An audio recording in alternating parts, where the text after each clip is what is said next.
Well, hello and welcome to glennzb TV for Monday, the show that puts glennzb up your Periscope. I bring New Zealand to the world, and the world to New Zealand. And I don't know if I'm bringing it to Australia, though. Really? Because you've got to the Olympic Village and all you can do is complain that it's not up to your expectations and your standards and that you've got poo coming out of the hot water tap or whatever it is. Just toughen up, Australia. I mean, we're also there as well. Mahi Drysdale, for example, on the old Facebook-orama. We are in Rio, already taking ownership of the village, being the very first athlete from any country to arrive and get through the gates. And then he goes on to say, all is good. Few finishing touches still to be made. But when you arrive at 5 a.m. on opening day, you can't expect it to be perfect. That's word for word what he's put on there. I'm wondering if he is going to feel the same way once he gets back from rowing training, given that from everything we've heard about the rowing venue and the water sports venues, they're quite heavily polluted. I'm thinking he'll probably want a shower that doesn't have poo coming out of it. But he's a New Zealander, so he will not complain, not like those whinging Aussies.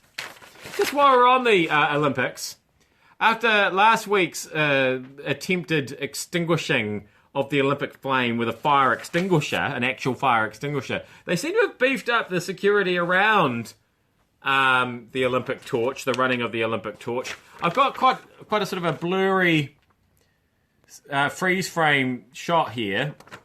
No expense is spared on the graphics for this show, you understand.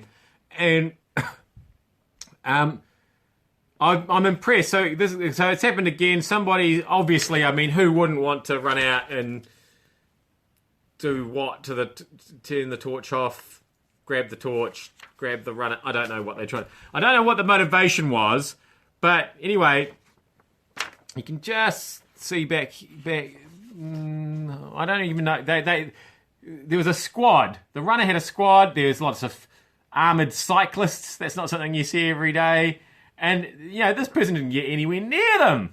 They were on the ground, being disappeared the South American way, quicker than you can say Olympic torch. It was impressive.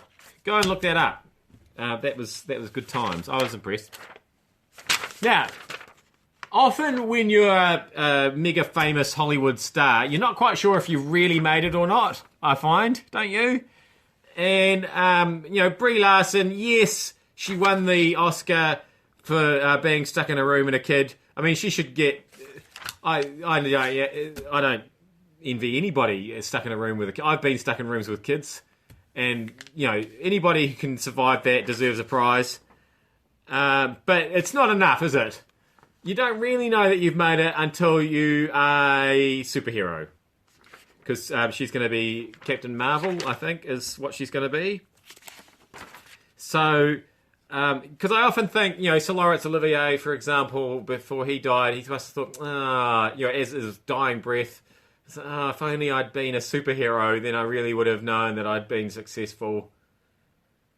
Sidney Poitier, Dustin Hoffman, Al Pacino. None of them were ever superheroes. So they were not like your Robert Downey Jr.'s and your Scarlett Johanssons and your Brie Larsons. You know, those people, they're real actors. Your Mark Ruffalo's. Don't get me wrong, I actually like all those. I think they are good actors, those. And I like superheroes as well. I just think it's funny that it's like, woo, you finally hit the big time now that you're a made-up superhero character and you don't really have to do any acting because it's just running away from explosions. Finally, a little lesson in understanding modern art. And I'm not teaching you. I want you to help me. I mean, I'm still trying to get my head around Dali's melting clocks, obviously. I've heard a lot of theories about what all that's supposed to mean. I certainly don't understand the Mastermind trophy from last night. That's an unusual trophy. that one. It's called ovoid. I think when your trophy's got a name, like its own name, you know, like the William Webb Ellis Cup is the William Webb Ellis Cup. You know what I mean? This is ovoid, not the mastermind. Anyway. So yeah, modern art, it's tricky. Here's another installation from the same show. That it's disturbing. It certainly elicited an emotional response from me. It was interesting to look at. That's for sure. But I don't know. I don't really know what it's about. So if you've got any suggestions there. And finally, I come in to work this morning to this very studio. We've got a little kitchenette just out the door. For those of you watching on the Gear 360 VR, you'll be able to look exactly where I'm pointing, out that door there. And I came across this installation this morning when I came in. And I'm not... Again, I just struggle to understand... I mean, I was impressed, don't get me wrong. I mean, whew, respect. I mean, that looks like it's taken a lot of time and effort.